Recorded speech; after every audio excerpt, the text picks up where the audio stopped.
Moving to a new place is meant to bring connection. Yet for many students and young professionals, that welcome never quite arrives. The streets are there, the cafes still glow, but the open hello that invites a stranger in, too often missing. So where did those chance encounters go? How can we kindle them again? That's the question we are exploring, and through its work, Initiative Gemeinsamkeit is quietly rebuilding, one meeting at a time. She steps out of Ludwigshafen Hauptbahnhof, briefcase in one hand, the hiss of the train still in her ears. He sets foot into Heidelberg's courtyard, backpack warm against his shoulders, bells drifting from the aula. Friends, mentors, everyone had promised the exact same story. Training groups, team lunches, seminar buddies, legendary nights.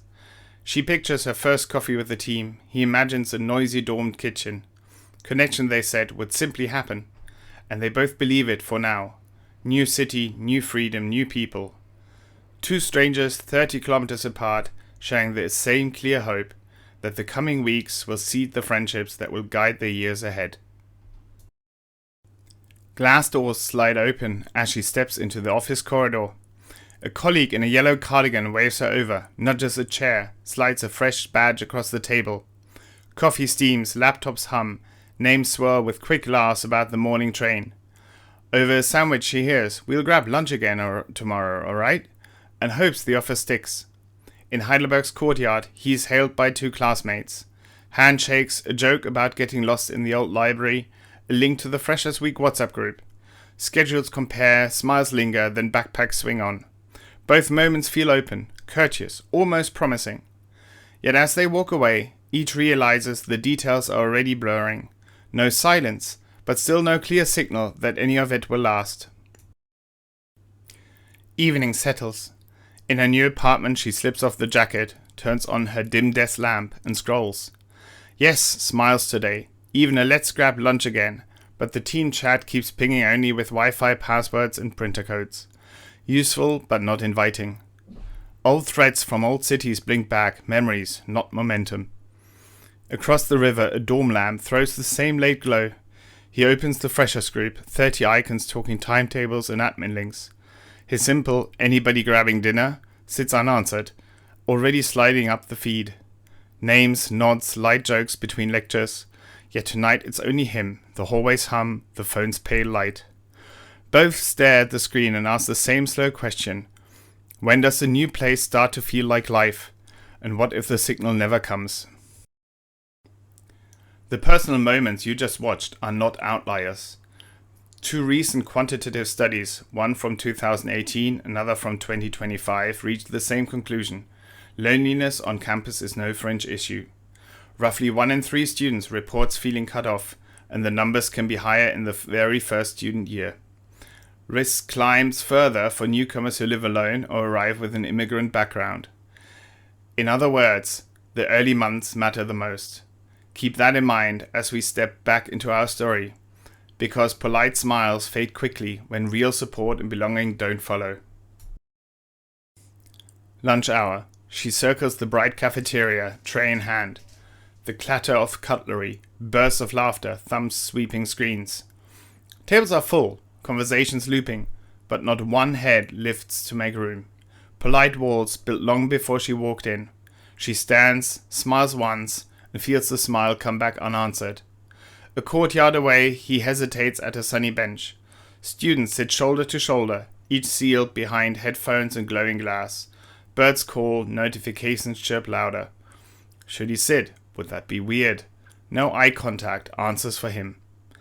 Two places humming with people, and yet both newcomers hear the same silent message, occupied. No openings today. Evening mixer. She skirts the edge of the room, glass in hand, warm lights, low bass, circles packed tight. The name tag says network, but the bodies say taken. Every laugh seems to close a door she hasn't found yet. Next day, he pushes open the library door, hush of carpet, keyboards tapping in perfect rhythm. Dozens of students share the same goal, but not one glance. Earbuds in, islands made of plywood desks. 2 rooms built for people, one to mingle, one to learn. Yet both deliver the same verdict, present but not included. You can stand inside the crowd or sit inside the silence and still feel miles from a single hello. It turns out the problem isn't attitude, it's architecture. Walk into a canteen or a campus quad today, and the first thing you'll meet is a closed ring. Groups already bonded, spaces already spoken for. Step closer, and the glow of headphones and phones builds an invisible fence. The quick, "Hi, can I sit?" dies before it leaves your throat. Even the big mixers and welcome lectures feel weightless, a sea of faces, no handholds. And the so-called third places, the cafes and quiet rooms that once sparked chance chats, now hum politely, each table an island. In a landscape like that, connection isn't missing because you failed to reach out. It's missing because the usual bridges were quietly pulled up. Yesterday, over slow coffee, the senior engineer lingered long enough to learn more than his new colleague's title. She once captained a lacrosse team and is hunting for a local club. Today at lunch, he spots another hire who keeps a spare stick in the boot of her car. He leans in and says, almost offhand, "Hey, I just met someone you should meet too. Talk to that one." And the corner table tilts open. On campus, the connector isn't a random peer. She's the older sister of his high school friend, half mentor, but fully trusted. She already knows he paints Warhammer armies at night, and that the Design Society vice chair across the bench does too. One wave, one sentence, seats shuffle, talking nights. Neither scene depends on luck or extroversion. It hinges on someone who knows two stories and chooses to stitch them together. A gentle bridge carrying instant trust. Sociologist Mark Granovetter called that faint line between two groups a weak tie. Think of the colleague you chat with only at coffee break, or the classmate you bump into once a week. They don't know every detail of your life, yet they know enough that you're hunting a lacrosse club or craving a design partner. When they stumble on the right tip or the perfect person, the info crosses the gap precisely because of that loose link. Stay sealed in one cluster and life loops in circles. Touch just one bridge builder and your whole social map can get redrawn. Thoughtful introductions use that thin but priceless thread to turn strangers into real possibilities. Granovetter showed the value of a single weak tie. Political scientist Robert Putnam added a wider lens, the art of schmoozing. A schmoozer glides between circles, holding dozens of light links. They're the colleague who drifts table to table, or the student who pops into 3 clubs in one night.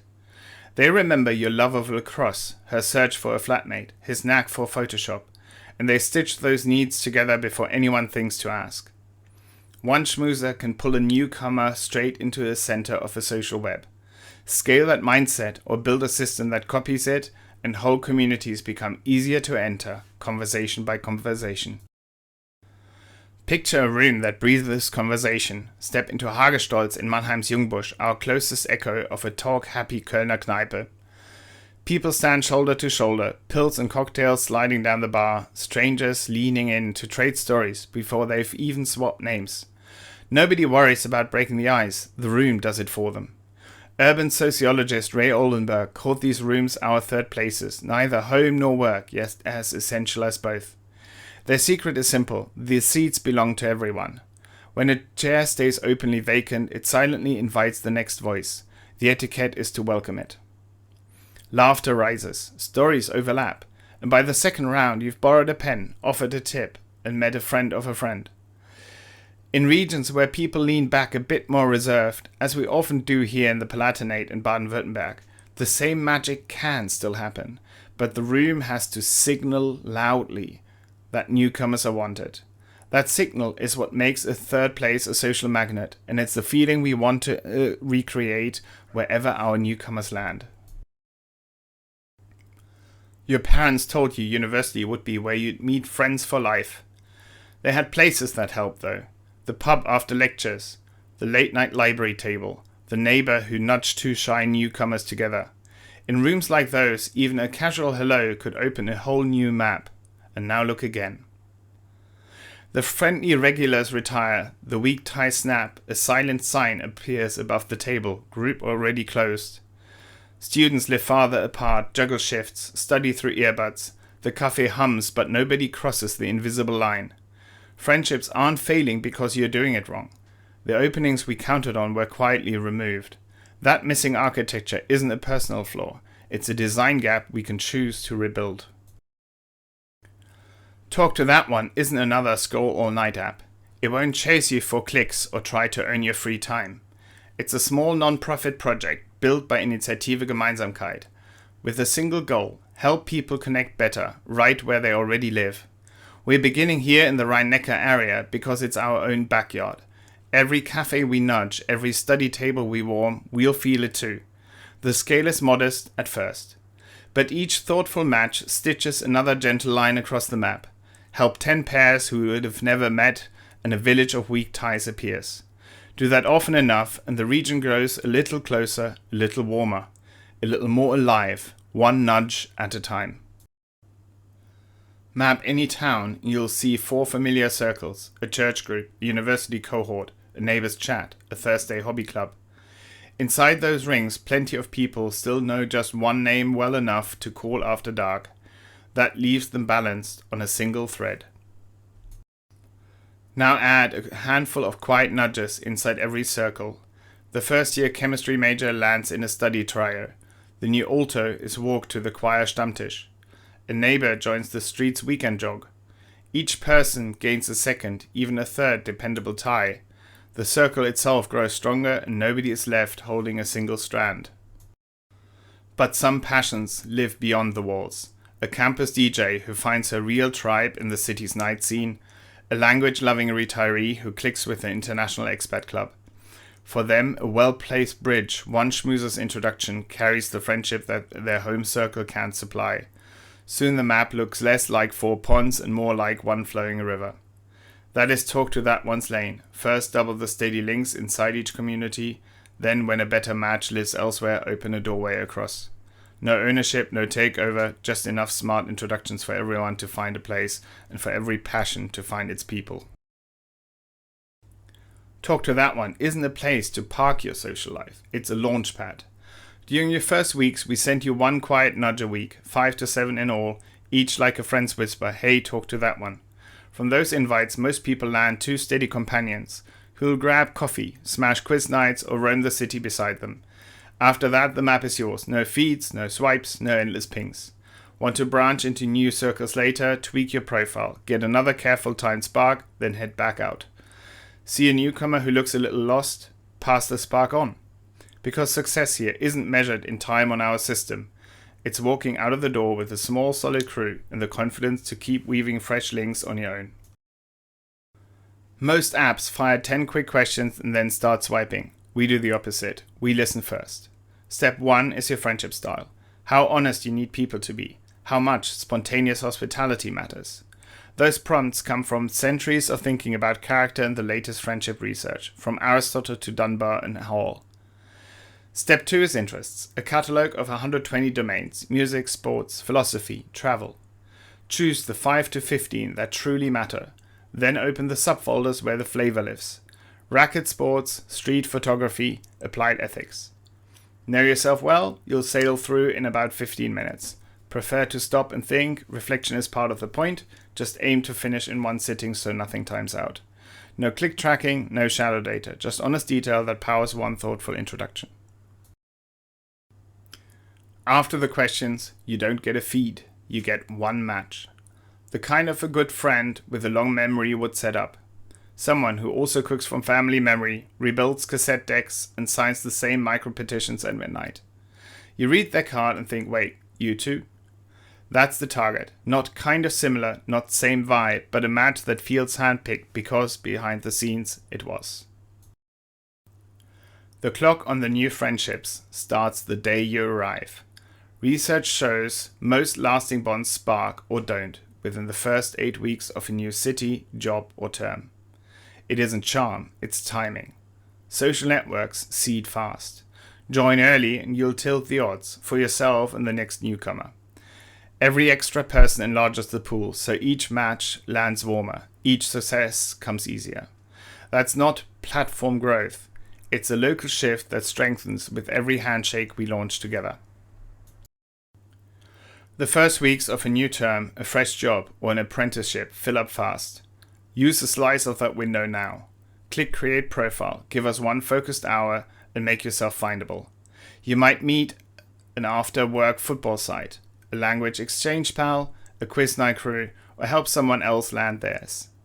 We're non-profit. Your answers stay private, sit under GDPR, and feed an anonymized open science set so future newcomers start with better maps. We are not here to hold you, we are here to launch you, with a few solid links and the confidence to grow the rest on your own. Maybe it begins with one thoughtful match, someone who cracks up at the same offbeat meme and still remembers how day one felt.